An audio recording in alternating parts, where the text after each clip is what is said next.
20. Un progresista, a contrapelo. Las reformas de Rivadavia. Como sabemos, el Cabildo porteño eligió gobernador a Martín Rodríguez, otorgándole amplias facultades para imponer el orden. En virtud de ella suspendió la libertad de imprenta, dictó una ley de ministerios, suprimió los cabildos de la provincia de Buenos Aires, poniendo fin así a una institución secular heredada de España, reglamentó la elección de representantes y gobernadores, disponiendo asimismo una amnistía, que se recordó como Ley de Olvido. Desde el 28 de julio de 1821 fue ministro de Rodríguez un hombre que imprimiría al gobierno de este un definido estilo, cuya apreciación divide todavía las opiniones de los argentinos, Bernardino Rivadavia.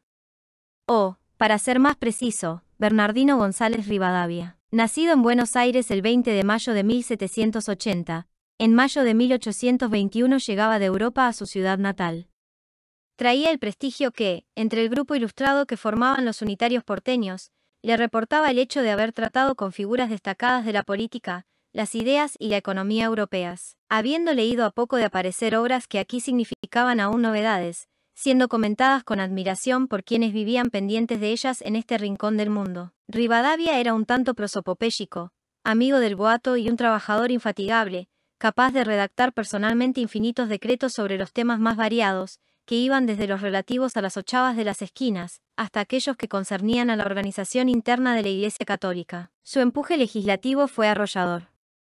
Deslumbrado por la perspectiva de alcanzar, en breve tiempo, el progreso que las ideas en boga prometían al hombre del siglo XIX, prescindió de los datos que le ofrecía la realidad concreta del Río de la Plata, quiso abolir tradiciones arraigadas y, naturalmente, suscitó primero el recelo y después la resistencia de una población, cuyas costumbres se propuso alterar drásticamente y para siempre. Expuesta brevemente, la tarea reformista de Rivadavia cristalizó en las medidas ya señaladas y en las que siguen, muchas de las cuales no sobrevivieron a su gestión. Firmó el decreto de erección de la universidad, cuya creación confiara Pueyrredón al presbítero José Antonio Sáenz, en 1816. Fundó la Sociedad Literaria, el Banco de Descuentos, la Academia de Jurisprudencia, la de Medicina, una escuela de declamación y acción dramática, fundando asimismo la Sociedad de Beneficencia, que reemplazó a la Hermandad de Caridad del tiempo colonial. Reformó el ejército, disminuyendo sus efectivos y cambiando el modo de reclutarlos.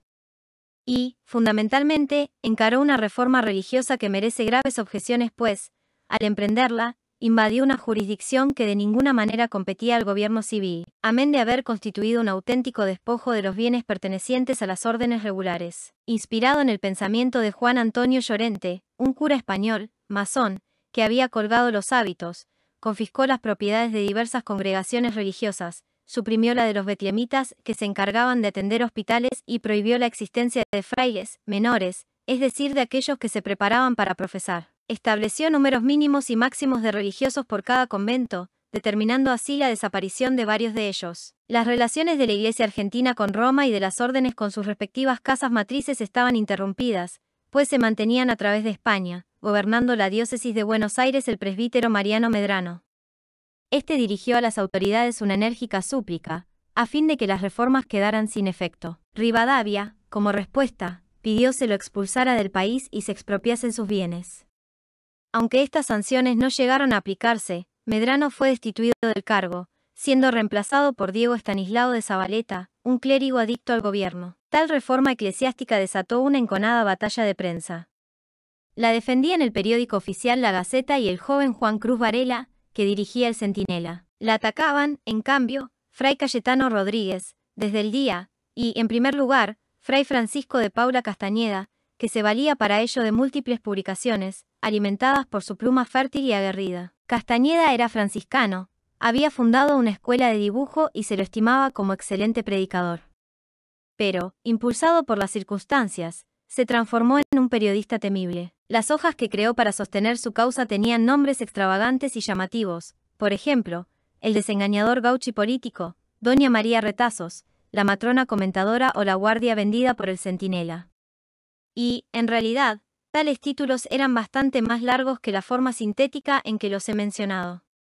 Así el desengañador se llamaba, en su versión completa, desengañador gauchipolítico, federimontonero, chacuaco oriental, chotiprotector, putirepublicador de todos los hombres de bien que viven y mueren descuidados en este siglo X y IX de nuestra era cristiana. En virtud de la ley de prensa, que dictara a principios de su gestión, Rivadavia prohibió la impresión y circulación de los periódicos de Castañeda, prohibiendo incluso que éste escribiera y ordenando su destierro. Años después, con el triunfo de los federales, Fray Francisco volvió al país, se radicó en Santa Fe y murió rodeado de la mayor consideración. La resistencia a las reformas de Rivadavia no quedó circunscripta al papel impreso.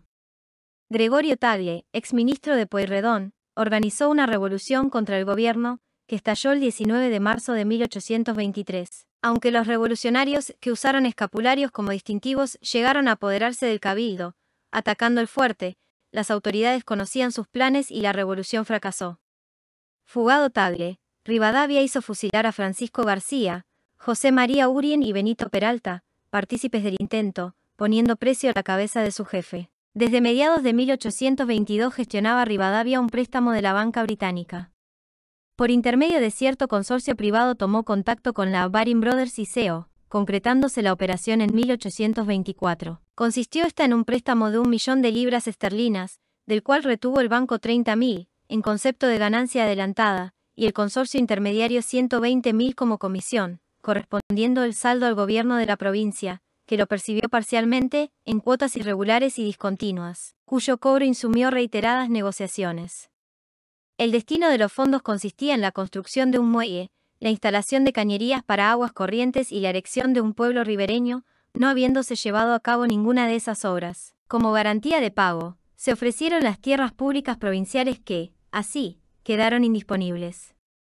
Previendo tal situación, Rivadavia dictó la Ley de Enfiteusis. Enfiteusis es un derecho real que no confiere a su titular la propiedad plena del inmueble poseído, de manera que se acudió a dicha figura jurídica para que los campos afectados a la deuda con los ingleses no permanecieran inactivos, pudiendo ser concedidos con las restricciones al dominio que derivaban de ella. En septiembre de 1822, Pedro de Braganza declaró la independencia del Brasil, en una decisión conocida como Grito de Ipiranga, ya que tuvo por escenario las márgenes de un arroyo con ese nombre. A todo esto, en España se había producido una revolución contra Fernando VII, encabezada por el teniente coronel Rafael del Riego.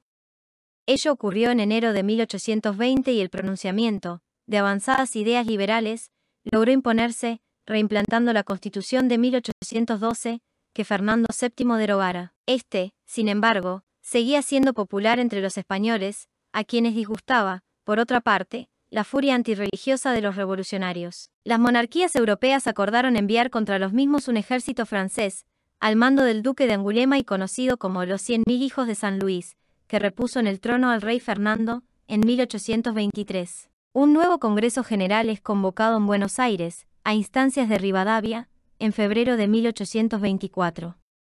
El autor de la iniciativa, sin embargo, no estaría en su cargo al momento de concretarse esta, ya que en abril de ese año concluía su periodo el gobierno de Martín Rodríguez. Elegido en su reemplazo el general Las Heras, Rivadavia no aceptó el ofrecimiento que se le formulara para permanecer en el puesto que ocupaba, embarcándose hacia Europa a fines de junio, en calidad de enviado extraordinario y ministro plenipotenciario ante Londres y París. Pocos años antes de ser nombrado Rivadavia ministro de Rodríguez, llegó a Buenos Aires un personaje enigmático, cuya verdadera identidad aún es motivo de conjeturas, pues no falta quien afirme con convicción que era el Delfín de Francia, hijo de Luis XVI y María Antonieta, decapitados por la Revolución de 1789, es decir, Luis Carlos de Borbón, heredero al trono que, en caso de ascender a él, hubiera reinado como Luis XVII. El pequeño permaneció prisionero en la Torre del Temple. Allí quedó cuando sus padres fueron trasladados a la conserjería, al cuidado del zapatero Simón y su mujer, matrimonio siniestro que le deparó un trato cruel. Y allí se dijo que murió, pero, pasado el tiempo, al ser exhumados los restos del presunto delfín, se habría comprobado que no pertenecían a una persona de su edad y contextura. El hombre que arribó a Buenos Aires en 1818 era un ingeniero, retirado de la Marina francesa, que llevaba por nombre el de Pierre Benoit. Una familia de ese apellido lo había educado con esmero, invirtiendo en ello sumas cuyo origen nadie supo. En algún momento, el mismo Napoleón se interesó porque a los Benoit nunca le faltaran medios para vivir con desahogo. Pierre tenía la edad que habría tenido el delfín. Aquí se casó con María Josefa de las Mercedes Leyes, naciendo 2 hijos del matrimonio. Se desempeñó en el departamento de ingenieros de la provincia, pintaba cuadros con motivos navales y diseñó el frontispicio de la catedral porteña. El 22 de agosto de 1852 llegó a su casa un médico francés, con el cual se reunió a solas y del que recibió una medicina que le causó la muerte. El misterioso marino apenas si reveló a sus hijos que en su pasado había una gran tragedia y jamás les permitió que aprendieran su lengua. Para firmar aquellos óleos que pintaba se valía de las iniciales LCRFPB, cuyo significado, según algunos, sería el siguiente: Luis Carlos Rey de Francia Pierre Benoit.